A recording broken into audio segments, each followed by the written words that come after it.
Welcome to Lawyers Who Learn, where we explore how attorneys' engagement and lifelong learning fuels their growth. Join us to uncover these journeys and gain insights for your legal career.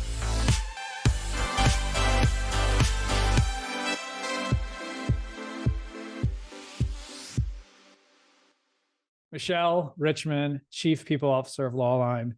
I could not be more honored to have you on my podcast, Lawyers Who Learn. There's so many amazing things that you're doing right now, and the world needs to know. Not that the world is going to be listening to this, but at least it will be out there, and hopefully this will be clippable enough that you can send some of the amazing things that you've done in your career from this podcast. So thank you for joining Lawyers Who Learn. Dave, I'm so excited, and I know it took me 100 episodes to get in, but I've been waiting for this moment, so I'm okay. And just anybody who really isn't in the loop and they get the sarcasm, or they heard the sarcasm there. Michele is my sister, so you might hear a lot of sarcasm throughout that, but also a lot of fun and playfulness and love as well, and love. There's so much to talk about. I'm just going to get on some highlights just to give a sense of all that you're doing right now, and then we're going to dive into a couple different things. So you, first of all, you're a triathlete, and there's a lot of lessons from there. I've never done a triathlon. It's on my list, and I want to learn more. I'm sure other people want to do that. You are a certified coach. You are an upcoming author of a book, The Stories We Don't Tell. Is that correct? The stories we almost don't tell. The Stories We Almost Don't Tell, which finding the courage to share yours. As somebody who's read it and been part of the process of your writing, it is really, I really commend you, because you do a really great job, because there's so many stories in my mind that I'm not telling. Yeah. And so I want to talk about that. And a lot about your coaching is about courage and empowering leadership. And you have also do empowering leadership program within Lawline that you run, and you have one externally for law firms that you run, and everything in between. So what I want to start with is, I always ask people the books that have been impactful for them. Mm-hmm. And Brene Brown is somebody, since I know you talk about a lot. Yes. And the book that you mentioned that she wrote was Dare to Lead. I normally don't start with the books there, but I thought, because I know you so well, and I don't want to necessarily go through your background year by year, I want to start with something that's impacted you and then circle back from that. So can you just share a little bit about that? Yeah, when I first started reading and listening to Brene Brown, it had a profound impact on me, because vulnerability was not something I focused on. As a woman, as a professional, growing up in the 90s and starting in 2000, we were always told to seem like we belonged, seem like we had it all figured out. And if we had any feelings of imposter syndrome, to bury them deep. And that's how I had been leading, but it wasn't really working. And when Brene Brown talked about actually showing up and saying your own struggles, and that was how you form trust, it changed everything in how I both coach and how I work with other members of the leadership team. It's the only way to show up authentically, and right away, you're more empowered and your team's more empowered. So she told so many stories in Dare to Lead. There was one that really stuck with me. And it was about she was leading a workshop of military personnel. And she asked everybody to tell the stories about the worst things that had happened to them. And one person told the story, kind of really thinking in my head, what happened was that I don't have to go into the story, but essentially it was not just about vulnerability. It was about feeling alone. And the worst thing that happened to him wasn't something when he was fighting in like a war. It was when he had to tackle something and he felt like nobody was supporting him. And he said being the only person handling this challenge without feeling like there was anyone else who was also challenged made him feel so alone. And until he heard that there were others going through it, like that was a turning point for him. So essentially what was so profound for me was that this person who's put their life on the line, the hardest thing they had to do was when they felt like they were the only one struggling in a really normal setting. That's crazy, actually. So just to make sure I understand, not fighting in the war where his life, where people are shooting him, was when he's back in civilian life and he had no validation of his challenges from other people. Yeah, and it was not necessarily, it wasn't a civilian, but he was back from war in the military, and he thought he was the only person who couldn't figure something out. Got it. Okay. And so that made him feel the worst that he has, until he found out that he wasn't alone. I want to play a clip of Brene Brown that's been really impactful in my life. And I don't know, maybe it'll be the first time you hear it, maybe you've heard it before, but it also to me represents who you are and what you've done. So there's two parts to the clip. So let me start with the first one. Feels like a real talk show now, right? Let me get to the clip. Hold on. Like a talk show, I'll hold my mug up. And this is the passage that changes my life. It's not the critic who counts. It's not the man who points out how the strong man stumbles or where the doer of deeds could have done it better. The credit belongs to the person who's actually in the arena, whose face is marred with blood and sweat and dust, who, at the best, in the end, knows the triumph of high achievement, and who, at worst, if he fails daring greatly. And then I'm going to go to one, or if she, of course. I'm going to go to the second part of this. If you're not in the arena, also getting your ass kicked, I'm not interested in your feedback. Period. That's it. Have you heard that before? I've done a Dare to Lead training, but I've also like a full-on training, but I watch her and I listen to her podcast. And yeah, I love the arena because it's one that's everything that of my personal value of courage is just really showing up is the biggest thing. Putting yourself out there, even if you're going to fail. And that's why vulnerability is like saying, I don't know if I can do this, but I'm still going to try. And then unless you've done this, like, I don't care about your feedback telling me I'm doing it wrong, because unless you put yourself out there, then you don't have any right to it. And I love that. And it's even just like doing the triathlons, being able to talk to, if someone was telling me, oh, wow, you had a really slow time or something, and they've never even tried it, I don't want to hear that. I want to know the other people who've been through it. So that really resonates with me. And one of the things that I learned all the way back in my true NYC days when it was interviewing entrepreneurs about how to be successful, those who give you negativity most often are the people who love you the most, not the people who hate you, because they want to protect you. Right. They don't want to see you get hurt. So it's just something that's interesting when you're in the arena, which you are in so many different areas of your life right now. But of course, you have fear just like everyone else. But now that we've set the stage a little bit, and we're going to get into the emerging leaders programs and what they're doing and how they're having an impact on real people in the real world, both internally and externally. Let's circle back a little bit, not all the way to the beginning, but maybe to the beginning of your non-traditional growth journey. And this is because I have a little bit of inside information on who you are. Because you read my book. Because you read your book, but this wasn't even in your book. So unless I didn't get to this part yet, but you worked in nonprofit space, and you worked as a lawyer in the Department of HUD, and then you worked as Zalman and Schnurman in personal injury, then you went to Lawline. And throughout these times, you went to school, you learned, you did what you need to do for your role. But there was a long period of time where you resisted, I guess, books on self-improvement.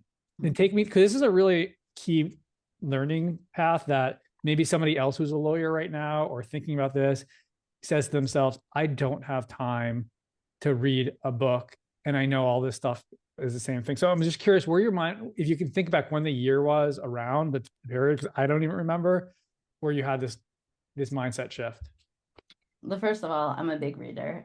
I'm in many book clubs, and reading is my escape. It's my pleasure. It's how I wind down at the end of the day. It's what I want to do the first thing on vacation. And it's essentially anytime I'm reading, I'm happy. I love that, by the way. Thank you for reminding me that you read for escape and pleasure. And so that's a key part of the story. Right. So when we were talking, we talk a lot about fears. And for me, growth was a fear thing, a fear of I don't belong, a fear I'm not good enough. So when people would say, oh, you should read this book about professional development and leadership, that felt like reading. And at the time I had very young children. So when you have young children, you have kids with special needs, you don't have a lot of free time and you're working.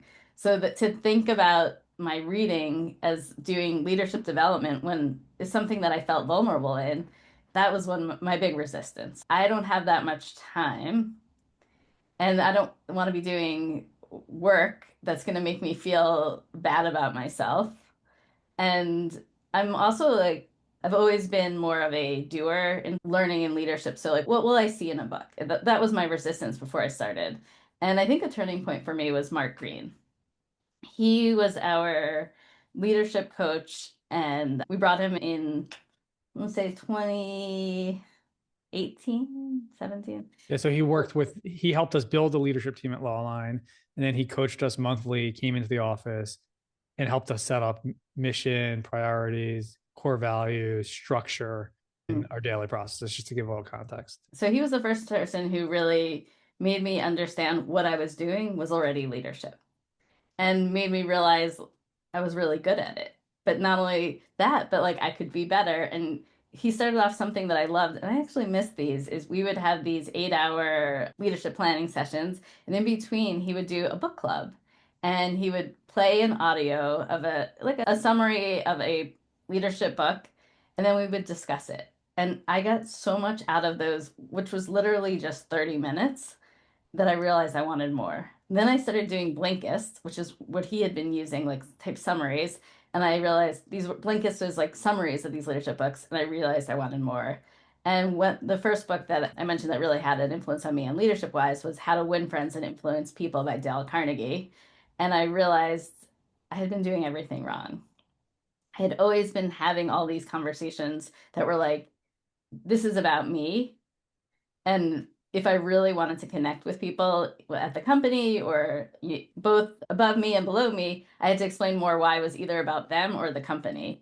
And I started doing it. And then I remember I got what I wanted. And I was like, guess these leadership books really do have something. So that was the beginning for me. So Mark bringing it in and then reading all of How to Win Friends and Influence People, which you had been telling me to read for years, but it was somebody else at our company who actually gave it to me and got me to read it. Yeah, I think that's a theme with any family, whether it's your parent or your sibling, somebody who you've known your whole life, and you look at them in a different way. And even internally, it's hard for you to believe or trust that person who in a different way. And I think to some degree, that's true to even our company. We brought in a coach who helped us give us the confidence and the guidance to move us forward. If I tried to do that internally, even if I said the same exact things that Mark said, it would have been different. So I don't take offense, but I think that's an important component to that. Do you remember, and if not, I can share something that was impactful for me, anything, one or two things that really stood out to you, like things that you take with you today that you don't even really have to think about, of lessons from the Dale Carnegie book that like you use today? If you don't off the top of your head, I'll share one of mine. You want me to start? Yeah, and I remember there was the letter from Lincoln that really had influence on me. Right now, in this moment, I'm going to be. I'll tell you mine, and if anything pops in your head, this is a big one. You don't have to tell people they're wrong. And it was just, I remembered it, especially in Lawline and in life, and so many people do it. Like you got they're wrong, but it's inconsequential. It wasn't like they just gave a wrong fact. Yeah. Oh, I know that's tough for you actually now I'm thinking about it. But they just gave a wrong fact. You just don't need to correct them. Let it go. And it's just something that I try to use as much as possible, because it's not a good feeling for somebody to have that. And that was one. And now that we're both trying to remember, there's something about a guy walking his dog in the park, and there's a police officer there, and the police officer, and he didn't have a leash on, and the officer was going to give him a ticket. And instead of fighting the ticket, he was actually saying to the officer, "You're right. I'm so sorry. I shouldn't have done that." He befriended him and didn't try to fight him. And he actually didn't get a ticket. So those are two things there. I haven't read it in a long time. The book that's for Dale Carnegie that I always share is most impactful for me is, I don't know if you've read this one, is How to Stop Worrying and Start Living. Did you read it? Maybe. Yeah. I don't know if you remember, you gave out books of that to everybody at the office one year. Yeah. It's a hard book to read and listen to because it's written at the same time, but it was like, whatever. Because the reason that book is more important to me is it's hard to focus on how to win friends and influence people if you are stressed, if you have anxiety, and you just focus on like yourself. And some of the formulas in that book helped me reduce stress and fear. And this is actually a good segue into Ades, because one of the things that he has you focus on is what is the worst thing that can happen to you in this situation, and then start improving on it. And I think so you started reading books, and here's the thing that's exciting and makes other people nervous, because you're such a voracious reader. Once you got, and you take action.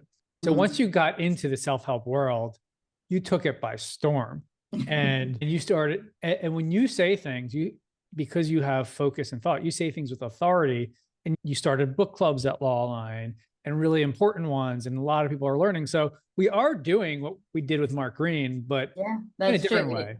We actually just had a really good book club this week on The Vanishing Half, sponsored by our minority employment group, that we all got together and talked about it. And another thing, well, that I was thinking is you're going to get to coaching, is that Kim Ades said to me for years, like she'd been working with you. She's from Frame of Mind Coaching, and she was your coach, and she wanted to bring coaching to Lawline. And she didn't realize that it was actually me she should be targeting, because once I got into it, I realized it changed my life, which I talk about a lot in the book. And then I was like, everyone at Lawline needs to do this. And I was the one who brought it in and got the executive team and got us to actually spend the investment. So you are right. When I get into something, I get obsessive in a good way, and I want everybody to feel it. But I'm going back to Frame of Mind. Frame of Mind has a very similar thing to Dale Carnegie. That's, do you want to be right, or do you want to be happy? And that's something that I talk about and I use a lot, both in my personal and professional life. Yeah, you can call out someone on being wrong, but it's not going to improve your relationship. And so let's take a step back and just talk about, because it's a similar conversation. Yeah. I was getting coaching from Frame of Mind, which the impactful of what Kim does, or still does, or did for me, was not only did she do weekly coaching for 3 months, I journaled every day, and she read the journals and commented on them. And I was like, wow, that's really getting your bang for your buck. So I was in, and she taught like the Stoicism philosophy that I now know Stoicism and everything else is the only two things you can control are how you think and how you feel. And her book, What You Focus On Grows, is a portion of that. Again, after years of me saying you should work with her, do you remember what the turning point was? Yeah. And I talk about this a lot. For me, like both in my book and in my storytelling. Isn't that fun to say that? I talk about this in my book. Right now, I've been doing a lot of storytelling coaching and also leadership empowerment programs and storytelling.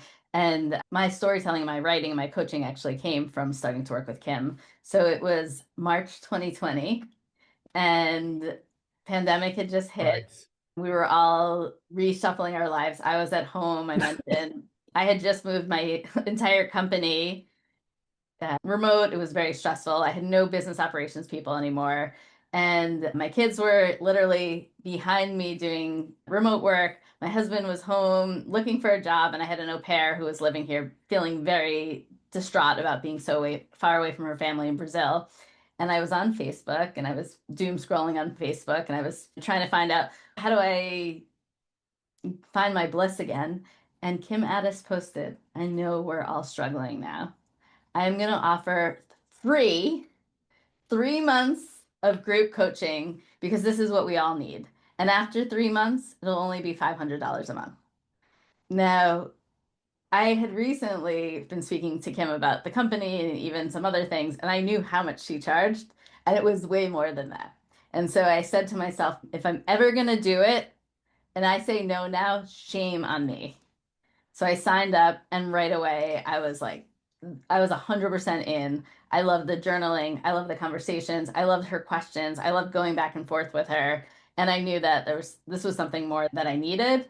And when this program ended, I had a call with her, and she said to me, not just you should continue coaching. She was like, you should go through my coaching training program. I see something in you. Not only will you be a phenomenal coach, but I can tell by how you talk about your employees, you're already coaching them, but how can we help you? But first, you need to do a 10-week one-on-one program with Shari Schwartz, my coach. And I'm still working with Shari 6 years later, because she makes me better in every way. First of all, good on Kim. Not only did she gave you 3 things you had to do, and somebody could be like, whoa, that's a lot of upsells, but you were already bought in and you did it. And you know what's, I'm realizing now, Michele, just my first book, A Fast Forward Mindset, Kim and Mark are big parts of who helped me grow. And then it's just hitting me now. They're 2 big people who have helped you grow. Yeah, and absolutely. So that's pretty awesome. And they've helped a lot of people grow, obviously, but it's pretty cool. And I think that's another thing as I'm realizing about me and you and as my kids make fun of both you and me, is for so long I felt we're same thing, and me and my wife, Kelly, we're so different in so many ways, but I think we have so much more in common than I realized, which is so cool. And I think now that we're both, dare I say, in our zone of genius in an area we're both doing what we should be doing, like we both love to tell stories.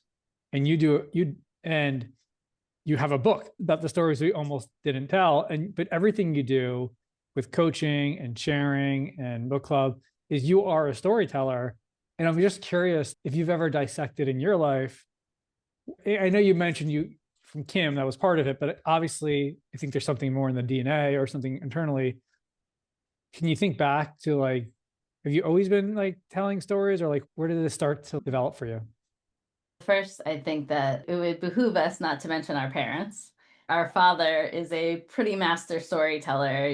We always joke that you give him a mic, he'll go on Meanwhile, forever. he's been watching this and he's like, it's been 30 minutes and this is the first time my name was mentioned. Jeez. Exactly. But truthfully, he's an amazing storyteller.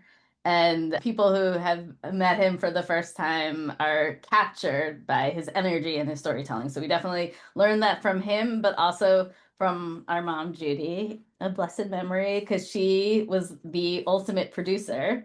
And she would take all of our stories and help us better craft them, both me and you and her grandkids. So she was always helping me with my story, and she was always advocating for me to speak more.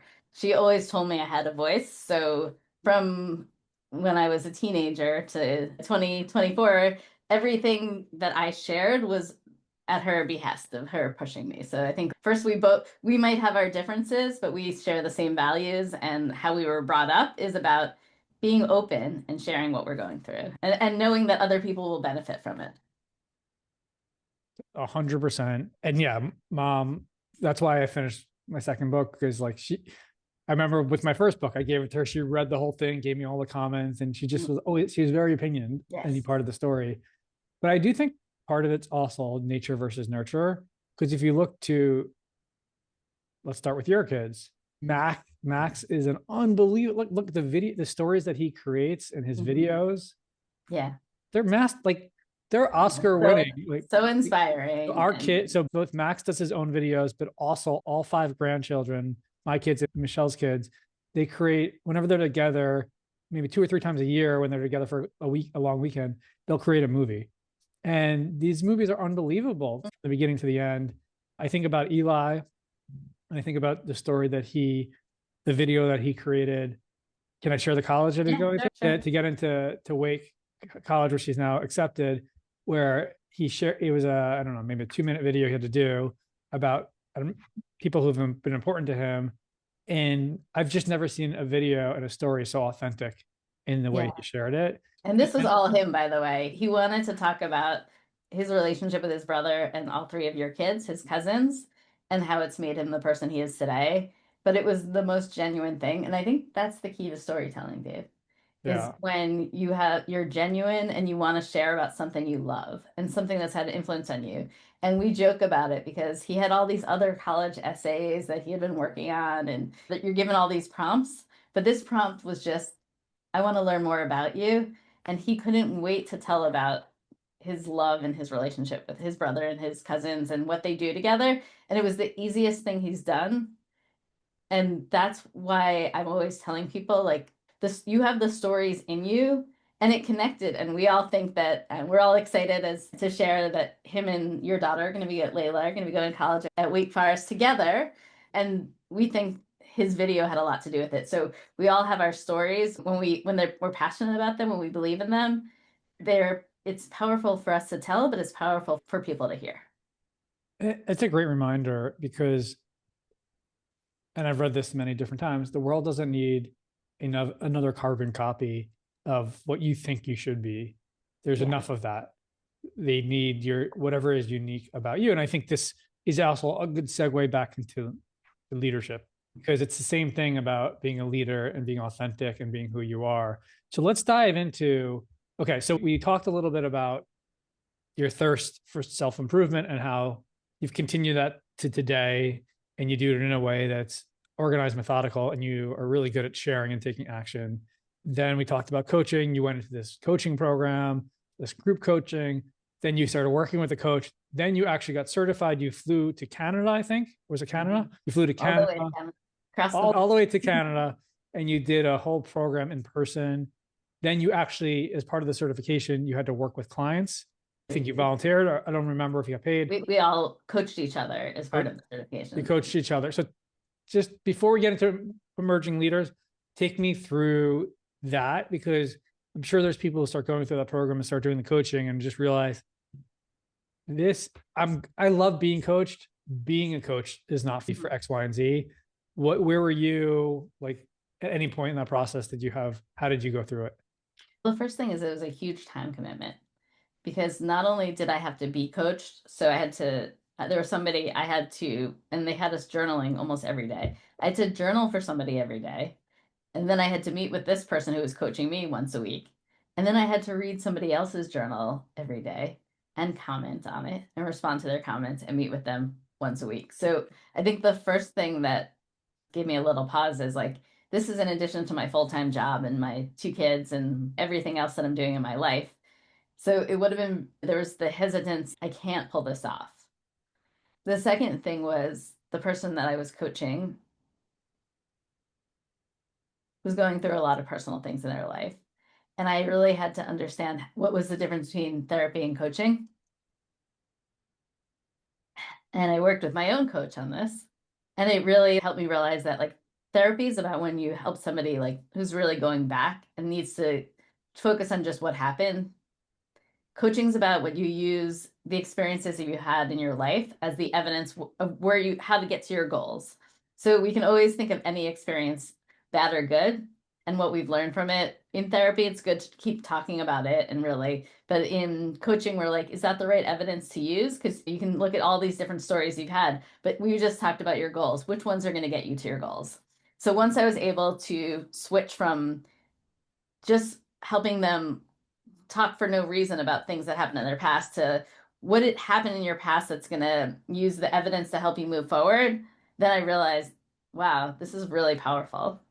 And the impact that you can have in helping people focus on the right things, digging deep into their stories, and then making them realize that they're the ones who can make the decisions and make the actions that are going to get them to where they want to be, and you help them achieve their goals. You always say, like, how do you know when you're a good coach? It's these small incremental changes. Maybe it's just how they're talking about themselves. Maybe you hear them being more confident, their self-esteem. Maybe it's that they've had a difficult conversation. So those are the things that made me realize this is something that I want to do and I want to do more of. So if I'm hearing you correctly, is when you started to see things that you were doing having a positive impact on other people. And one thing Kim Ades taught me, and I never decided to go through the coaching program, even though I think you don't have to coach to go through the coaching program.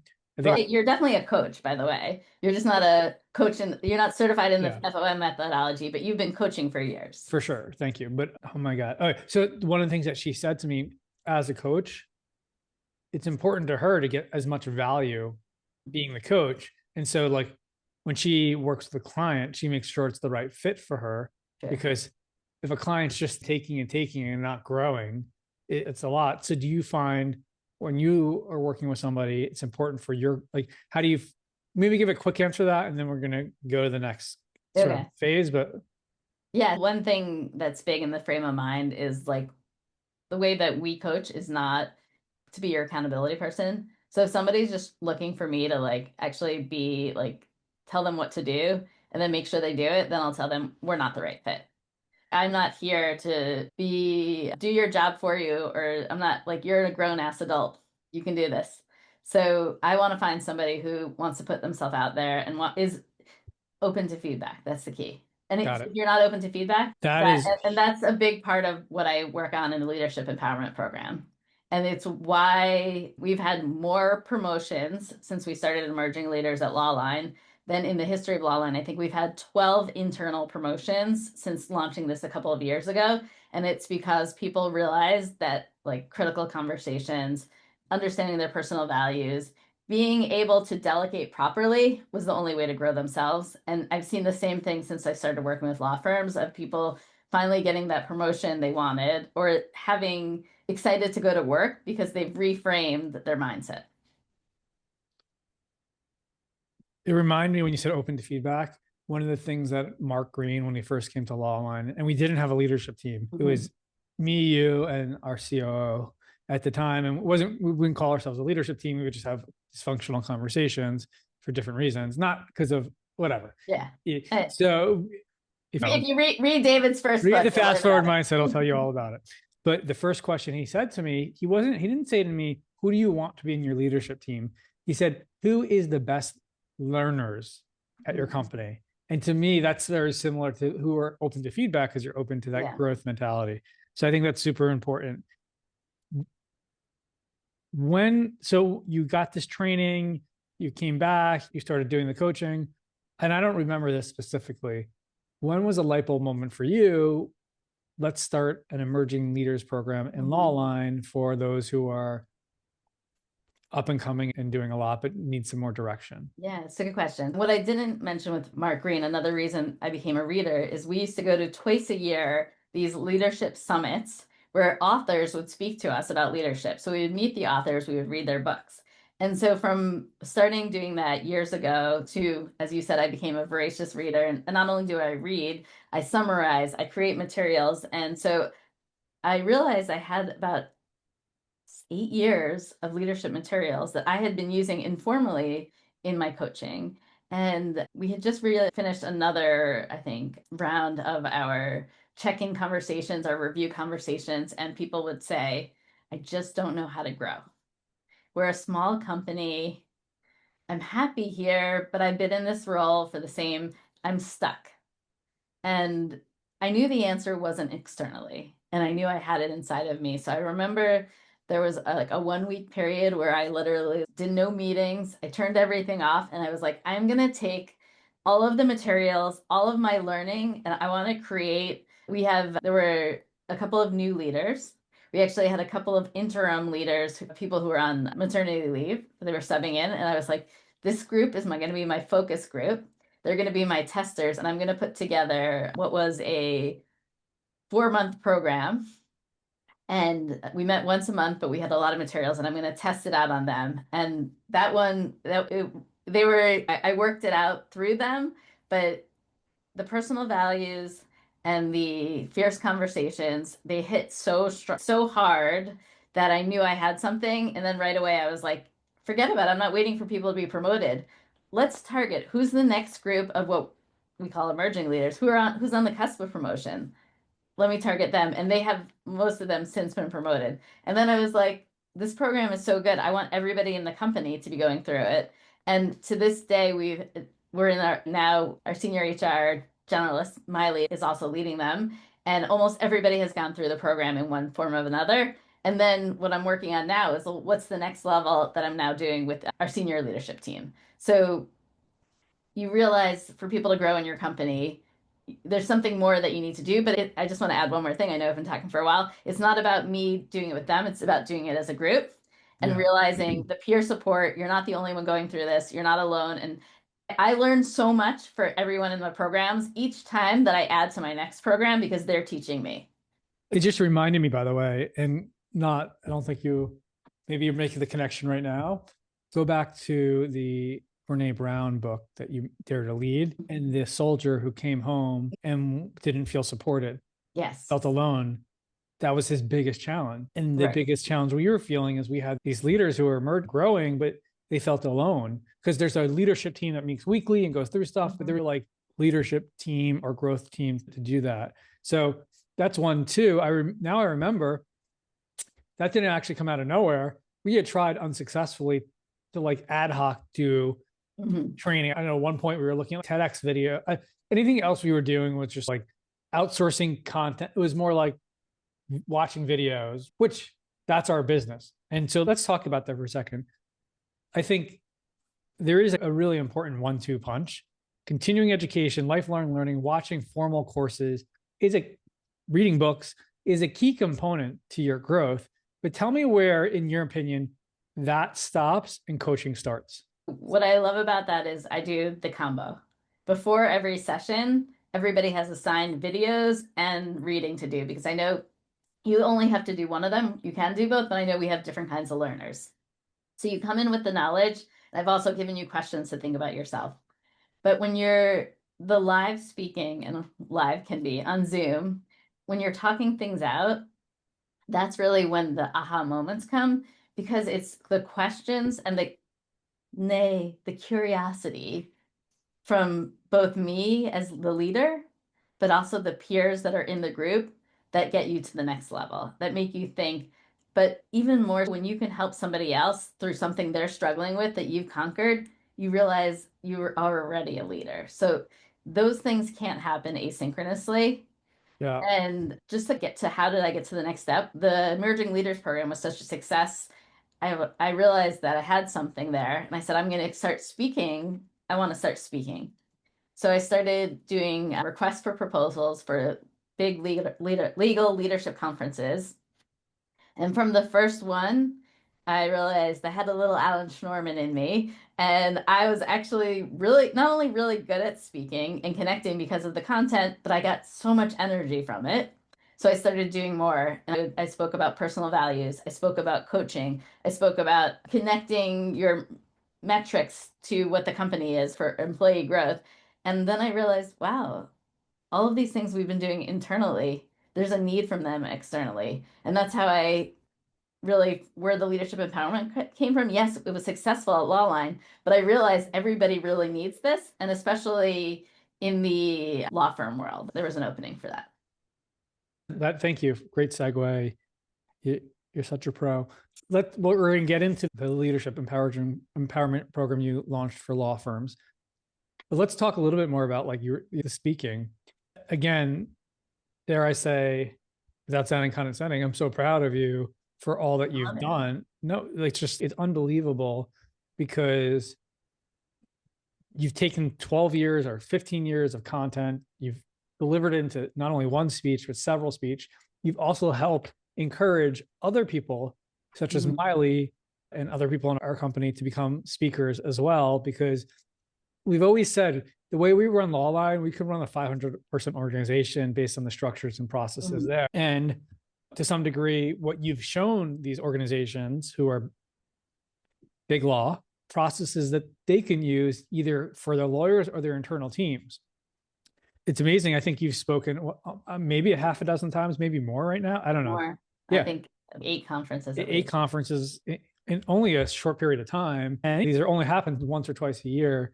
And every time you're sought after afterwards and you're talked to, and the feedback is great. And so where that ultimately led was either somebody asked you or you had a conversation with somebody, do you do this for law firms? And we spoke internally and you said, let's build out an emerging leadership program for law firms. Can you tell us a little bit about that? Yeah, I said, I have the content. I know there's the need. And just to clarify, at first I was trying to figure out, am I training lawyers or am I training the trainers of lawyers, who are the professional development people? I originally started thinking possibly lawyers because they're our customers at Lawline. But I hit a little bit of a wall because lawyers, their time is really challenging to get. And I believe in my program so much that I didn't want to shortchange the in-person time. I was heard, can you create some videos? And then maybe we have 15 to 20 minutes where we can talk together. And that wasn't going to work for me.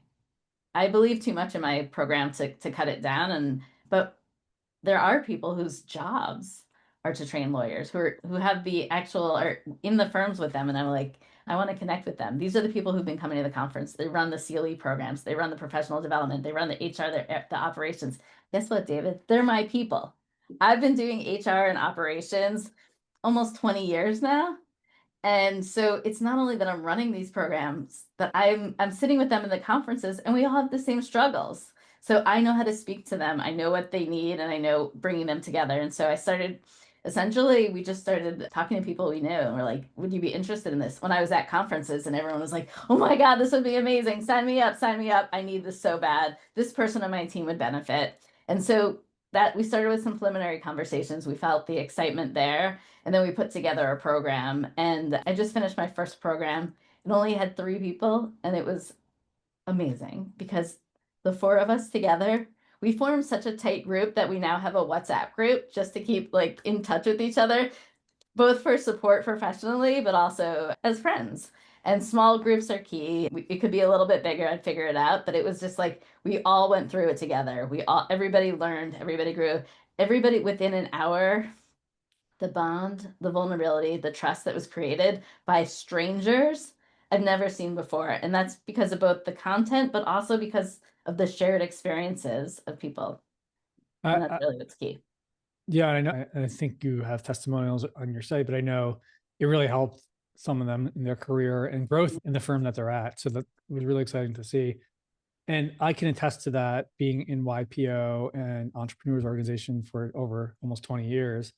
We have forums, and about the forum is about going to your 5% that you don't normally share with people. And when people get to that 5% level, which is what you're talking about here, you form a trust so quickly when they tell you something they haven't told their best friend they've known their entire life. And they just met you.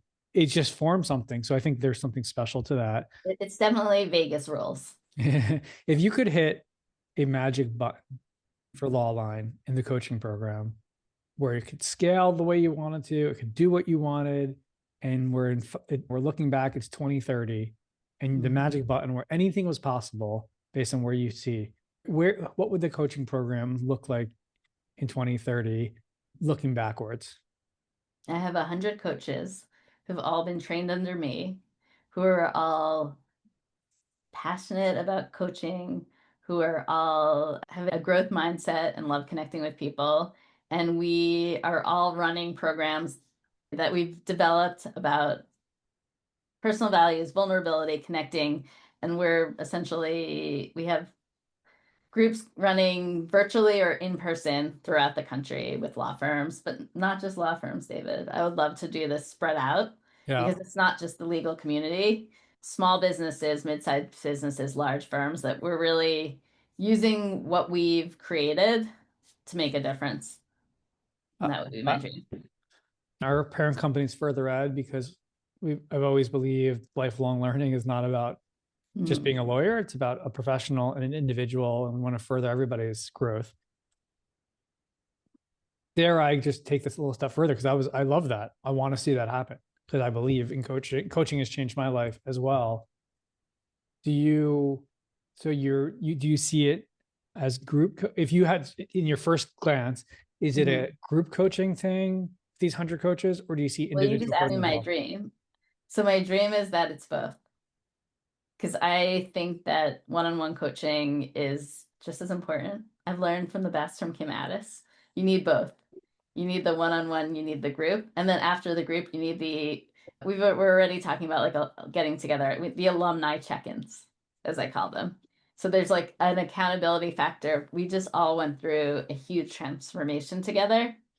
And let's meet back to see how we're doing, both for accountability, but also for just continuity. So I think continuity is an important thing, and that's why it's been so successful at Lawline. But I also think that one-on-one coaching is a way that you can just accelerate your growth. I'm sold. Let's hire 5 coaches and make it happen. I'm not kidding. Whoever's listening, you heard this here. The worst you can do is fail. And that's not even bad, because you're going to learn something along the way. We just need that. Look, as we've learned, and anybody who grows a business, the hardest part is getting people to get out of their day-to-day. Everyone's so busy just doing what they do.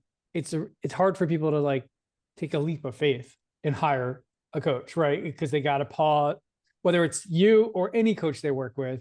There's same for you. It took 5 years until it took COVID for you to take that pause, but it is transformational. And a lot of people honestly are afraid.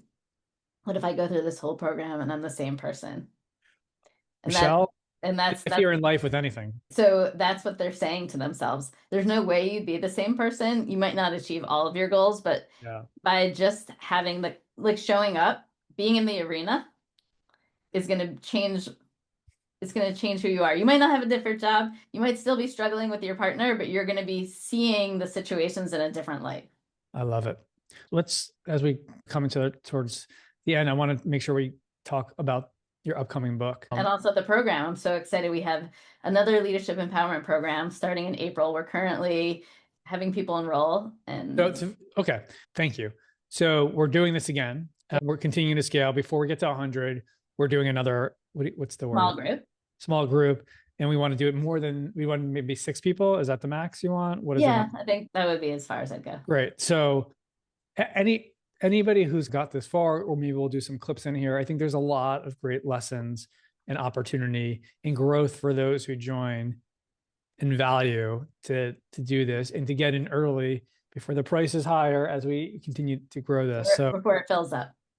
Fantastic. So we will, and I will make sure, and I'm glad we did this for myself too, because me and you talk all the time, but sometimes you need to pause and really listen to the impact. Let's continue to have this conversation. How do we make sure that continues to grow? So thank you for sharing that. And also internally, we're launching another emerging leaders program, or senior leaders program, because there's never a ceiling in leadership growth, because part of being open to feedback, and we don't have to get into this today because there's other resources, but there's books like Crucial Conversations. What's the other book? There's another book about, in order to be open feedback, people also have to be good at giving feedback. And it's not, that's one of the hardest things to do. And those are things that we've learned. And I know you talk about in your program as well, correct? Yes. So yeah, Fierce Conversation. Fierce Conversations, that was the other one. And that's my favorite session always is we do a confrontation model. And you hear the word confrontation and you're just like, oh, but I hate confrontation. But the way that we set this up is the conversation is what we call the relationship. And so what does that mean, Dave? It means like just you having a difficult conversation means that you are invested in the relationship growing and trust. Yeah. And so essentially it's not about who's right and who's wrong, but it's about explaining your feelings, and that the reason you're having this relationship is good. The reason you're having this conversation is because you want this person to succeed. And that's always the most powerful, because we do it last, because by the time we get there, everyone knows what they want and they're able to recognize where things aren't working. And so by the end, they're ready to confront people in a very positive way. Just an idea I had this moment as you were saying that. I see opportunity, even working with potentially some of your former clients or PD people that you speak with. You should put together a series of courses on Lawline with your speakers. Yeah. Teach them on Lawline about emerging leadership.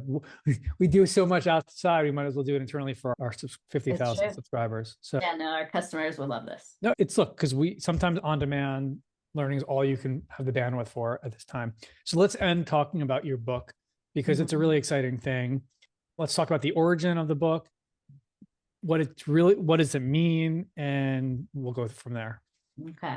I woke up October 31st, 2001, and I started reading, someone posted on Facebook and they said, today is Bat Day. And I was like, Bat Day? I looked it up. It was a real thing. And I said, and now I know what my first article is going to be. I had essentially made a pledge. We have a thing called in Lawline called Water Cooler, where we ask questions and everybody shares. So early on in the year, I had said, someone said, what's your goal for 2021? And I said, I want to publish a piece. I want to write. But then I waited 8 months because I had nothing to write about. And when I saw it was Bat Day, I remembered a time earlier the year when I had come down my stairs and my son had come down the stairs and seen something sitting on my younger son, who was 12 at the time. And then it flew around the room, and it turned out we had bats in our house, and my husband had known about it. We had to call in, and we were literally had bats both flying around our house. And the most shocking of it all is when animal control came, they told us that we had a lot of bats in our attic, but they were protected species, and that we could not remove them until the spring when they would leave on their own. And this was after we had already had flying squirrels and mice running around the house in the middle of the pandemic. So I was like, National Bats Day, this was my time to share it. And I wrote it, and it resonated with people, and I loved sharing it. It was the first time I'd ever shared a piece that I had written. I had been journaling for the whole year I was coaching. So what I started doing was realizing my journals could become articles. And I said to myself, like, 1 article per month, that's my goal. And I always share it. And sharing it is so vulnerable. Every time I literally feel like I'm going to vomit every time someone's reading what I write. But they're pretty vulnerable. They're very vulnerable. And I write about myself, and people reached out to me and said, thank you for writing this. You've represented something I was going through. I really learned a lot. I feel not alone. Just to pause for a second, even then though, before the book idea came, each post, as your brother, I'm just like, why is she sharing this publicly? What is she doing? And so like, why? It was therapy for me, honestly. It was the way I both examined something, but sharing it put me out there as vulnerable and being, I don't know. It just really, it was cathartic. It was cathartic. And it's one thing if you thought you're the only person who had something vulnerable to share and never shared it, but knowing every person reading that has 10 things in their attic that maybe it's bats, but that they're not sharing. Right. And they're like, oh man, I wish I had, and it's not even that I wish I had the courage of Michelle's. I can relate to Michele. And so right. by seeing your story relates. Especially, I'm sorry, I didn't mean to cut you off, but I wrote a lot about being a special needs parent. And I was on the vice president of the special needs parents advocacy group. And I started sharing it with the special needs group. And the feedback I got was just tremendous. Of, thank you. Can I speak with you? Can I learn more? And so knowing my experiences could help people. Essentially, I just spent 4 years writing and I loved it and I hated it. And I just kept doing it because, like, honestly, I started going to conferences and people would walk up to me because I posted on LinkedIn and said, your article on your son's first day of middle school. I read it. I cried. Like, people I've never met before. I was in the movie theater and people come up to me of things because I've been sharing them publicly. But you say, what made me write the book? It was essentially like our mom passing away was what I really felt like she had been telling me. She really had wanted me to put everything together. Going back to what you originally said, she was my first reader on every story, and she decimated many of them. And like sometimes it would just be, no, go back and do it again. And so she loved me writing, she loved me sharing, and she was so proud of it. And I realized that both I wanted to do it in her honor, and I knew like she would be so proud of me, but I also wanted to share them. And finally, my kids are always going to have that, and maybe their kids and the stories of, because I write a lot about them with their permission. My Max always says, I learn a lot of things that happened to me just from writing them. You're writing, because I don't even remember that. You should know just because you wrote it and how you perceived it doesn't mean that's actually how it happened. But that is very true. But just so you know, I never ever publish anything about someone without having them approve it first. No, but it's a really important point. Like, you have a story about you in a snowmobile in Iceland, and your perception of the event was you were going to die. And your husband, who was on the snowmobile with you, his perception of them, that was the funnest thing ever. Yeah. And so that's what's an important component. This is you and your voice and how you feel, not what anyone else is perceiving that to be and how it impacted you. One of my favorite stories. I was going to say, I do write a lot about my issues with anxiety, which a lot of people have. Yeah. And the whole point of the snowmobile story is I recognized in the moment that it was my anxiety that was making up this whole story about us dying. I couldn't get out of it, but I could recognize that it was happening. And a lot of people do struggle with anxiety. And so me writing about it and honestly just telling people what's going on in my brain makes them feel better. And also hearing your story about the pen that you wore as a kid and you wore in the shower, and this girl in camp teased you. And then she ended up going to the same college at you, and you met her. And she thought you guys were best friends. You hated her your whole life since then. And she's had no memory of that. And all she said to you when you met her, because it was like the worst summer of your life, she just said to you, oh yeah, I was so stressed that summer. And just like, it was a moment you're like, oh my God, like people don't realize the impact that they're having on other people. And you build these stories up in your head. It also made me realize, are my memories of her correct? Was she really the one who did it? I don't even know. But it doesn't even matter because that's how you perceived it at that time. And so I totally agree, because who knows, you write these on Medium, who knows where that will end up in 5-10 years, but a book is printed. You'll have 100 extra copies, as I do back there of mine, and you will have it for generations to come.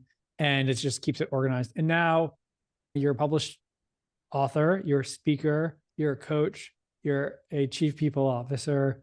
And now you also are a triathlete, sister, mother, not father, but also the other thing you're also doing is coaching, having your own coaching called Part 2. And it's something that's interesting to you if you have the time in your schedule, but you'll have 2 kids out of the house. next year. So you'll have more time to do things that are interesting. Anything else, if you look, and we talked about where we want emerging leaders external in 2030. When you think to 2030 or even 2035, is there anything else in your mind, professionally or personally, that is, you hit that dream magic button that's in your head today, where you want it, where would you like to see yourself? One thing I just wanted to add, both at Lawline and in my personal speaking and my coaching process, which is part of coaching coming out in the fall, is that you said part 2, which is right in English. But I've kept calling this my part of my life, so that's why I named it that way, is working with women specifically is what my goal is. And as a woman, as a professional, as a mom, everything that I've been through, I think I have a lot to impart. So I want to focus more in my coaching practice on empowering young women, but also women my age, and how to get to the transition. And so in the 2030, it's that of having more programs of women empowerment that I'm involved in, both on a individual and a global level. I also just read this book called 11 Suitcases that's made me want to travel more. So I have a dream of both coaching, but living my life through more travel and experiences with my family. I love to hear that. And if you're not, that's, to me, the biggest secret to slowing down time, because time accelerates as you get older, is travel, because you're creating new memories, new experiences, versus the daily routine of waking up, work, watching videos and going to movies, watching in bed. When you travel, you get out of your comfort zone a little bit. So our 80-year-old dad is leaving to go on a safari today. He's inspiring us as well. You should give him a call, actually. So I think this went a lot better than it went. As bad. Great. What amazing. Actually, I did anticipate that. We should have all our conversations this way. We should. Thank you for joining. Thanks for being a great chief people officer, sister, mother, upcoming author. When is the book coming out, and how can people see it? In April, so 2 months. It'll be on Amazon. I'll have a website, so we can include all the information. But yeah. Okay. But right now, MichelleRichman.com is live. MichelleRichman.com. You'll be able to order from there. Fantastic. Thank you. And thank you. Usually I would thank my mom for watching the song, but you know what? I think she was here. There was like a little, while we were talking, there was on my camera, like a little thing like this, like floating like that. I'm like, what is going on? Is that mom? And then I saw a piece of hair like in the camera lens right there, but maybe she put it there to do that. But if she was watching, she'd tell me to get the hair out of my eyes. I don't know. She would say you look great, but I do believe more in whether we're in a matrix or there's someone else there. This is what people do when someone close to you passes. She is proud of you and is rooting you on, whether through her or through us and through Eli and Max and David and everyone and Dad. We're rooting you on and all that you're doing. So keep pushing forward and inspiring me to be a better leader as well. I will. And right back at you. This is the nicest we've been to each other in years, guys. Just letting you know. Thank you. All right. Take care.